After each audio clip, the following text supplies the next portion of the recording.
আসসালামু আলাইকুম বন্ধুরা, কেমন আছেন? আশা করি সবাই ভালো আছেন। আজকে যে গল্পটি আপনাদের শোনাবো, এই গল্পটির নাম হচ্ছে সারেংটন। আর দেরি না করে শুরু করা যাক গল্পটি।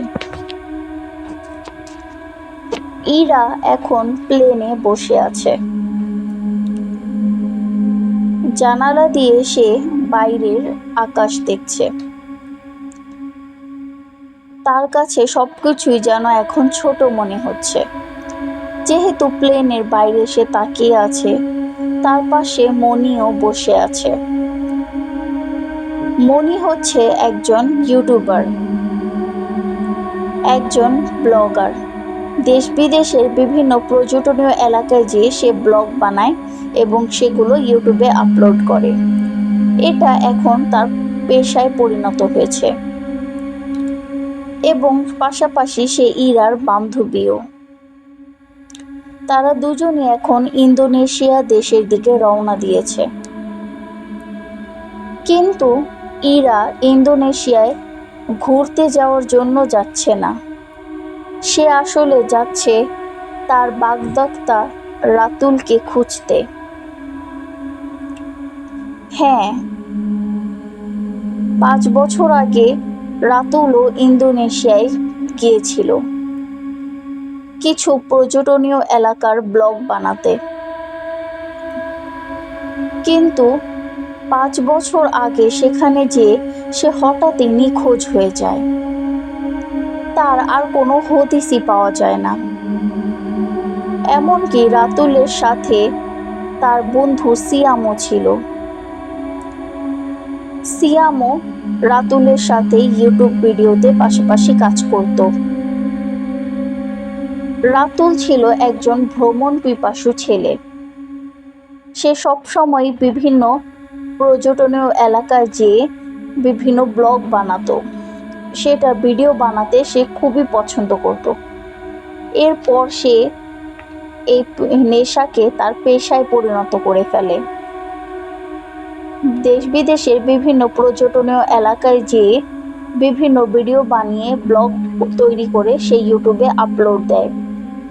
ইউটিউবের পেজে আছে তার 1000 সাবস্ক্রাইবার্স এবং তাদের সে রোমাঞ্চকর ভ্রমণ পিপাসু কাহিনী সবই তারা দুজন মিলেই তৈরি করেছে।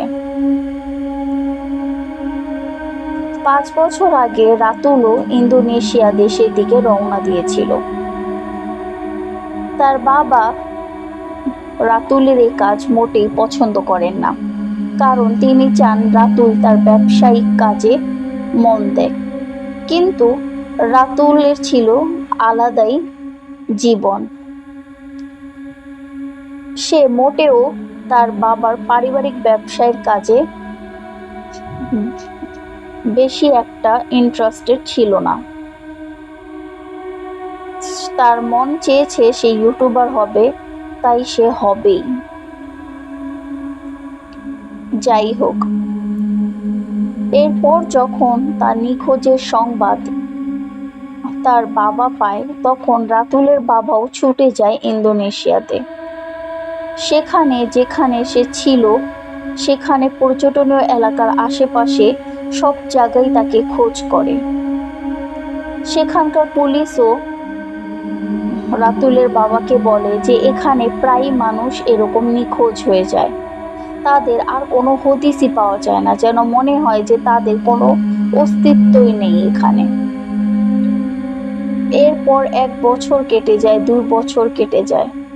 এরপর ইন্দোনেশিয়ার পুলিশ সেই কেসটি ডিসমিস করে দেয়, কারণ যেহেতু সময় অনেক হয়ে গিয়েছে এবং রাতুলকে পাওয়া যায়নি, তাই তারা ভেবে নেয় যে রাতুলের হয়তো কিছু একটা হয়ে গিয়েছে, সে হয়তো আর জীবিত নেই।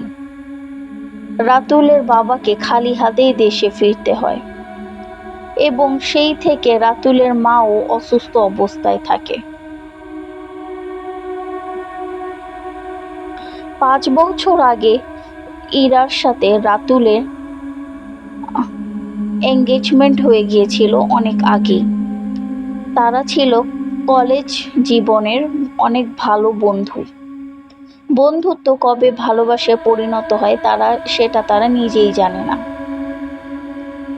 যাই হোক, এরপর দুজনে পরিবারই দুজনকে মেনে নেয় এবং তাদের বাগদত্তা করে রাখে।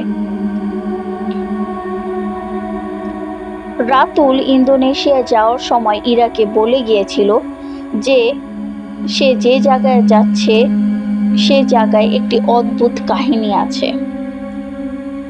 সে এই ব্লগ ভিডিওটি বানানোর পরই দেশে এসে জলদি বিয়ে করবে ইরাকে। ইরাও রাতুলের আসার দিন গুনতে থাকে কখন সে দেশে ফিরবে। যখন নিখোঁজের সংবাদ শুনে তখন সে তার কানকে বিশ্বাসই করতে পারছিল না। কি থেকে কি হয়ে গেল। তবুও তার মনে ক্ষীণ আলো ছিল যে হয়তো কোনো না কোনো একদিন রাতুল ফিরে আসবে। সে মারা যায়নি, তার কিছুই হয়নি। 1 বছর 2 বছর বলতে বলতে 5 বছর হয়ে গেল, কিন্তু রাতুল আর ফিরে আসে না। ইরা 5 বছর পর এই সিদ্ধান্ত নিয়েছে যে এখন ইন্দোনেশিয়ায় সে নিজেই যাবে। রাতুলকে সে ফিরে পাক আর না পাক, অন্তত সে এটা জানবে যে রাতুলের সাথে আসলে কি হয়েছিল। সে তো গিয়েছিল ঘুরতে। এরপর ইরা রাতুলের বাসায় যেয়ে রাতুলের রুম থেকে সবকিছু জিনিস কাগজপত্র জোগাড় করে। রাতুল যাওয়ার সময় ইন্দোনেশিয়া যে জায়গায় সে যাবে সেই জায়গার একটি ম্যাপও সে দেখে। যে পর্যটনীয় এলাকায় সে ঘুরতে যাবে সেই সব কিছুর ব্যাপারে ইন্টারনেট থেকে ইরা রিসার্চ করে এবং সে তার মা বাবাকেও কোনো রকম মানিয়ে নেয়। তার মা বাবা না মানলেও সে এক প্রকার জোর করেই ইন্দোনেশিয়ার দিকে রওনা দেয়, সাথে মনিকে নিয়ে নেয়। মনি যেহেতু একজন ইউটিউব ব্লগার, সেও একজন ভ্রমণ পিপাসু এবং পাশাপাশি মনি ইন্দোনেশিয়া এবং বিভিন্ন দেশের কয়েকটি ভাষাও জানে। এই সুবিধার্থেই সে মনিকে পাশে নিয়ে নেয়। সে ভাবে হয়তো সেখানে গেলে রাতুল সম্পর্কে সেখানকার পুলিশদের কাছ থেকে কোনো কিছু জানা গেলে মনি তার অনেক কাজে আসবে, কারণ ইন্দোনেশিয়ান ভাষা সে তো জানে না, কিন্তু মনি জানে। সে তাদের সাথে কথা বললে রাতুল বিষয়ে আরও অনেক কিছুর খোঁজ পাবে, যেটা সে এখানে বসে করতে পারছে না, এবং বলাও যায় না রাতুলকে সে পেয়েও যেতে পারে। এখনও তার মনে আশার আলো আছে। এবং এখানে আসার আগে সিয়ামের মা বাবাও ইরার সাথে দেখা করেছিল। সিয়াম তার মা বাবার একমাত্র সন্তান। রাতুলের সাথে সাথে সেও নিখোঁজ হয়ে গিয়েছিল। তাই তারা ইরাকে এসে বলে যে তাদের সিয়ামেরও যাতে সে খোঁজ করে। যেহেতু তারা দুজন একসাথে ইন্দোনেশিয়ায় গিয়েছিল এবং দুজনে নিখোঁজ, হয়তো রাতুলের খোঁজ পেলে ইরা সিয়ামেরও খোঁজ নিতে পারবে। এই বলে এক প্রকার তাদের মা বাবা কেঁদেই দেয় ইরার সামনে। ইরা মিথ্যা আশ্বাস দিতে চায়নি, কারণ সে তো নিজেই জানে না যে রাতুল ও সিয়াম আদৌ জীবিত আছে নাকি না।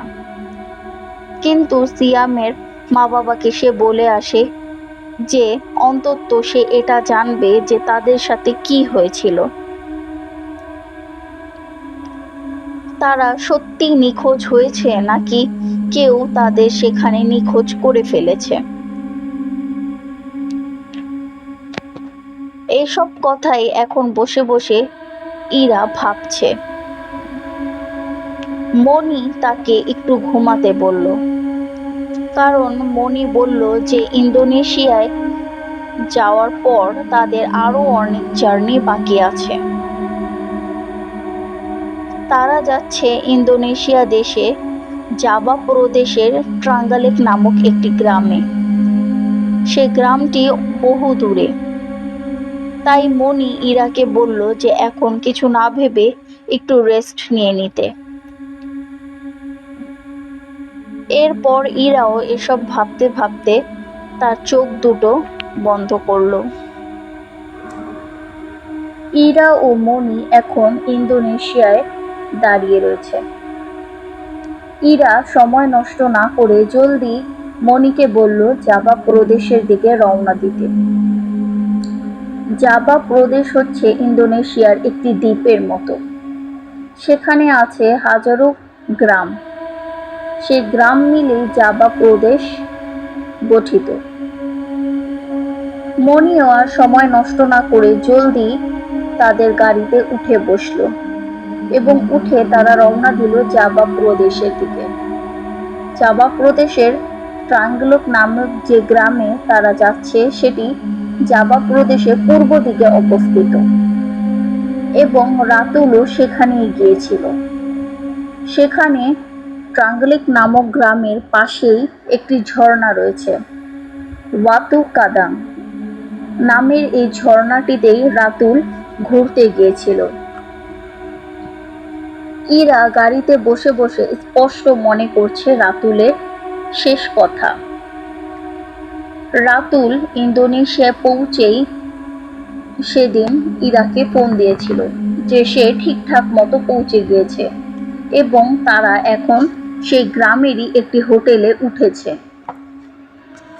এবং ইরা বলেছিল সেই গ্রামের হোটেলটির নাম কি। রাতুল তখন সেই হোটেলটির নাম বলে। যেহেতু গ্রামটি ছিল খুবই ছোট তাই সেখানকার হোটেলও খুবই ছোটখাটোই ছিল। তাই সে হোটেলটির নাম সে বলে এবং ইরাকে এটাও বলে যে সে কালকে যাবে ওয়াতু কাদাং নামক সেই ঝর্ণায়। সেখানে নাকি হাজারো ভুতুড়ে কাহিনী রয়েছে এবং এই অদ্ভুত কাহিনী কভার করার জন্যই সে কালকে যাবে জঙ্গলে ব্লগ বানাতে। সেই ওয়াতু কাদাং নামের সেই ঝর্ণার পাশেই রয়েছে একটি জঙ্গল।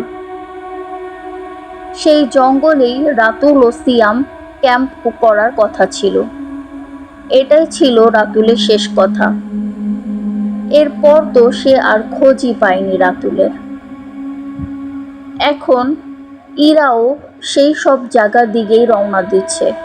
সেও সেই গ্রামের সেই হোটেলটিতে উঠেছে যে হোটেলের কথা রাতুল বলেছিল। এখন তাদের পৌঁছাতে পৌঁছাতে প্রায় বিকেল হয়ে গিয়েছে। যেহেতু ট্রাঙ্গলক গ্রামটি জাভা প্রদেশের খুব গভীরে অবস্থিত। এখন সে গ্রামে পৌঁছেই সে হোটেলটির সামনেই সে দাঁড়িয়ে আছে, যে হোটেলটির কথা রাতুল 5 বছর আগে তাকে বলেছিল। এখন সে সেখানকার ম্যানেজারের সাথে এই বিষয়ে কথা বলছিল যে 5 বছর আগে এখান থেকে 2জন ছেলে নিখোঁজ হয়ে গিয়েছিল তাদের ব্যাপারে। ম্যানেজার তখন বলল যে সে এই ব্যাপারে কিছুই জানে না।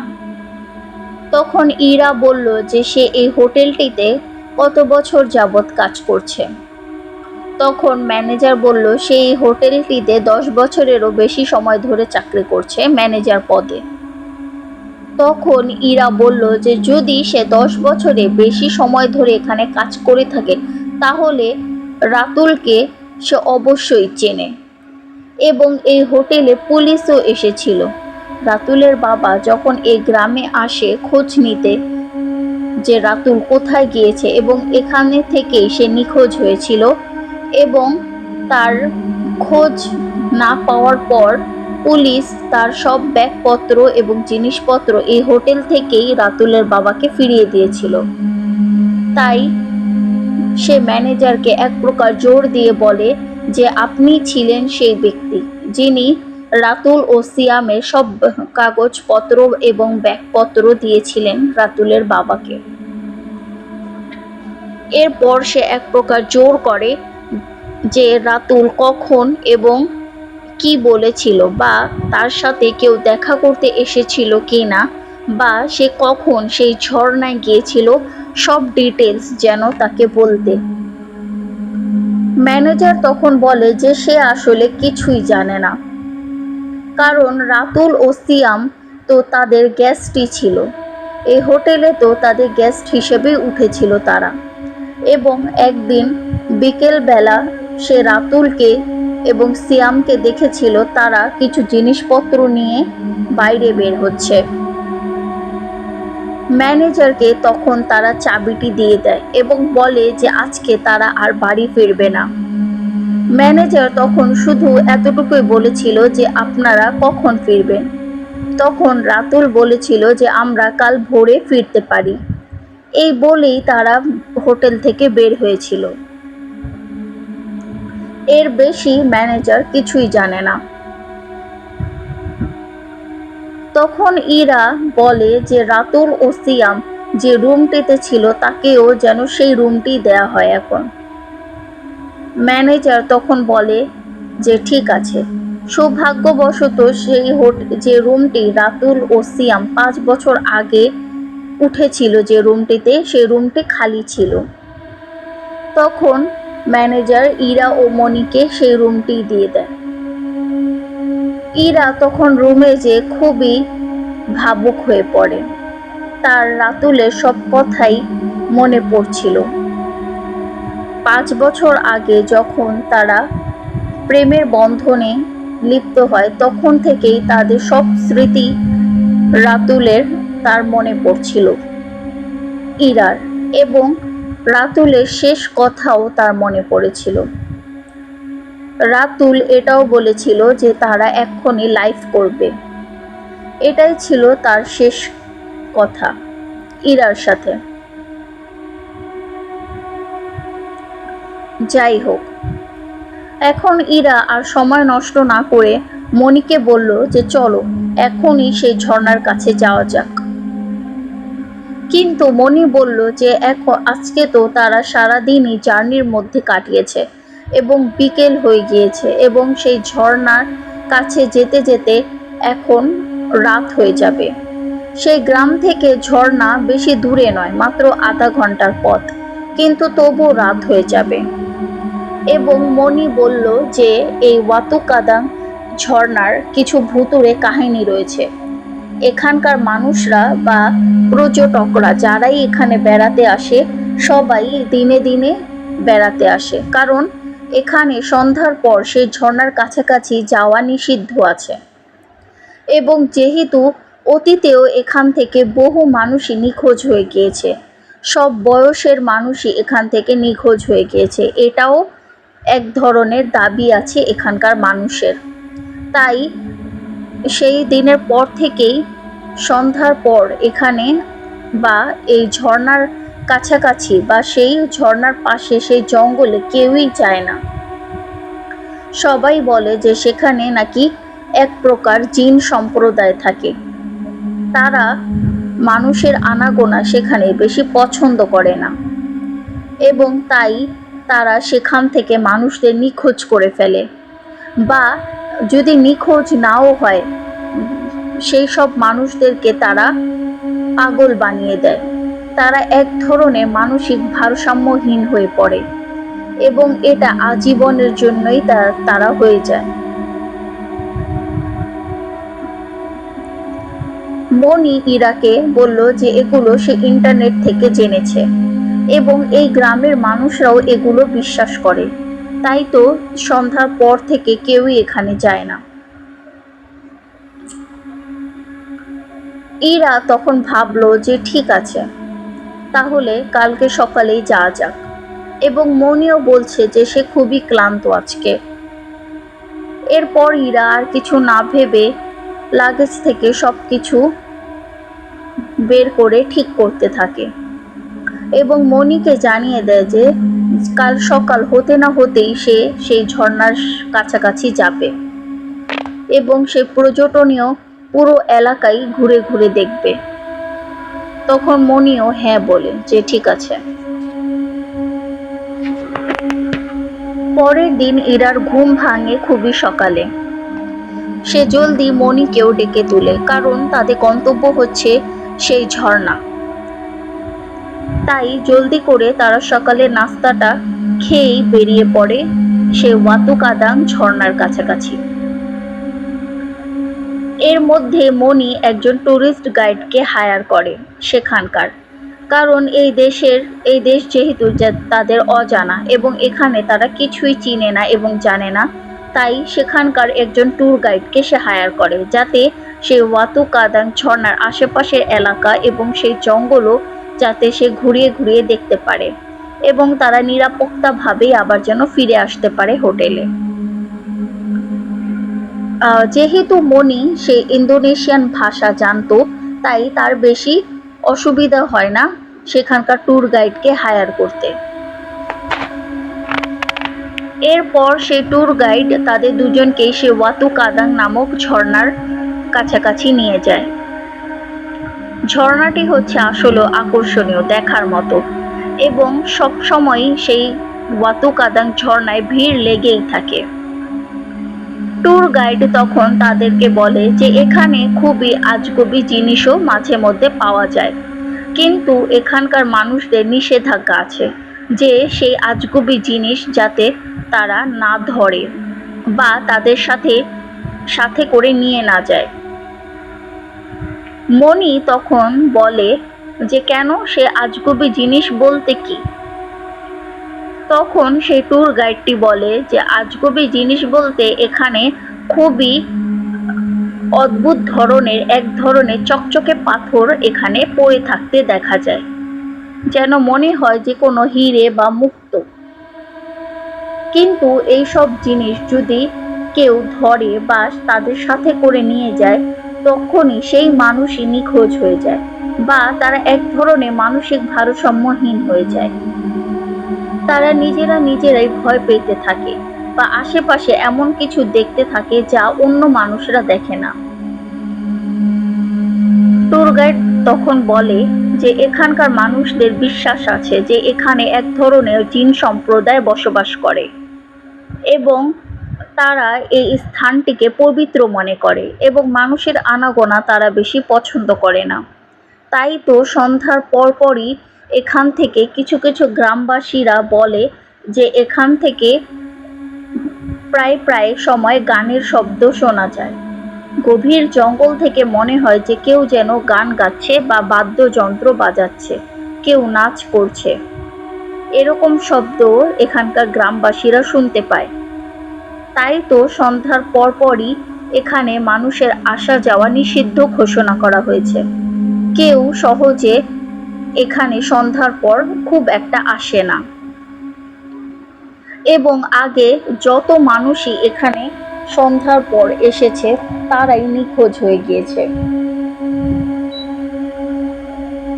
মণি তখন এইসব কথা ইরাকেও বলছিল যে ট্যুর গাইড আসলে কি বলছে।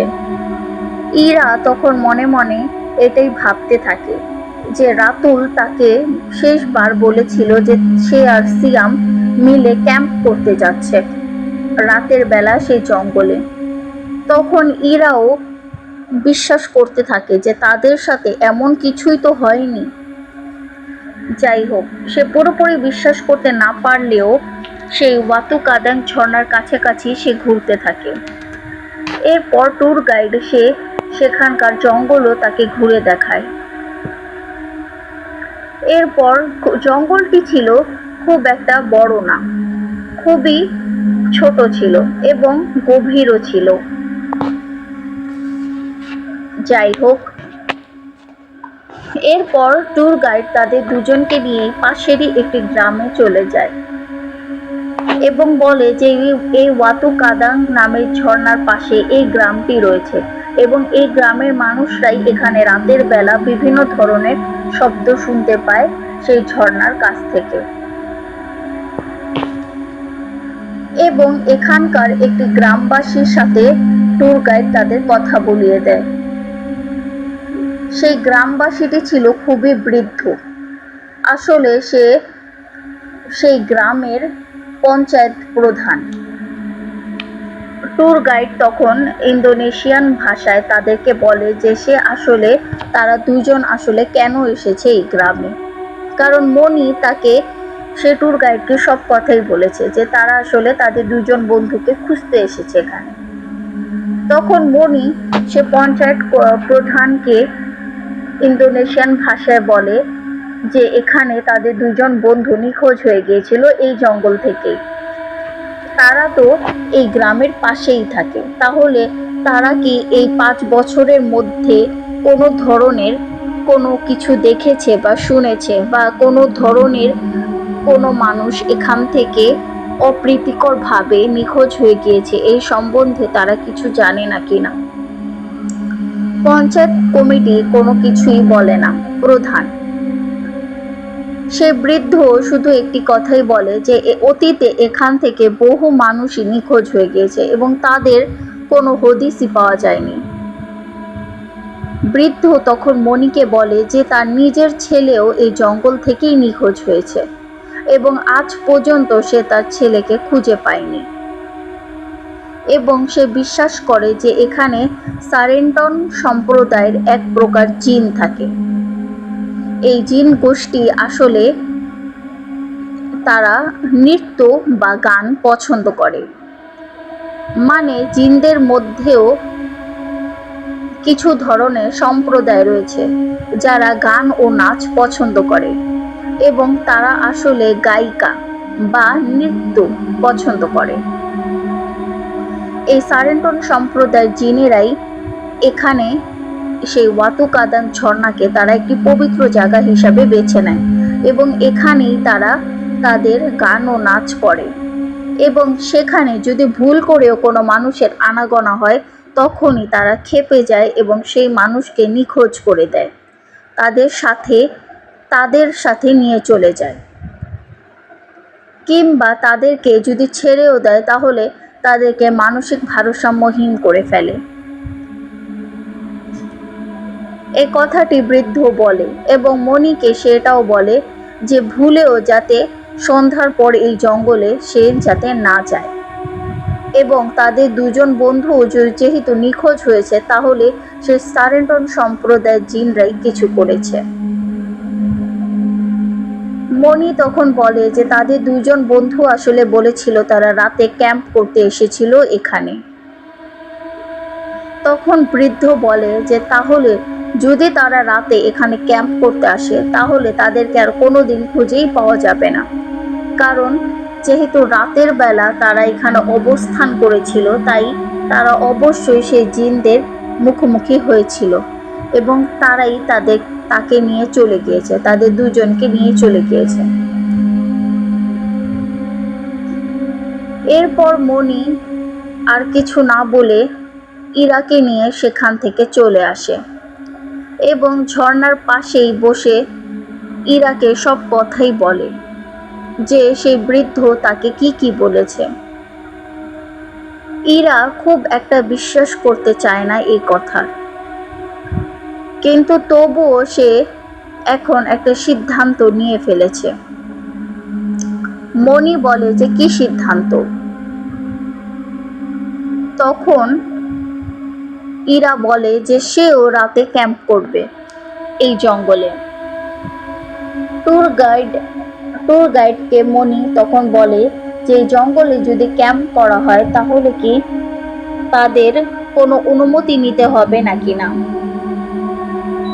কিন্তু ট্যুর গাইড তখন আতঙ্কিত হয়ে যায় এবং বারবার ইরা ও মণিকে নিষেধ করে যে জঙ্গলে যাতে সন্ধ্যার পর তারা না যায়, কিন্তু ইরা তো ছিল এক কথায় বদ্ধপরিকর।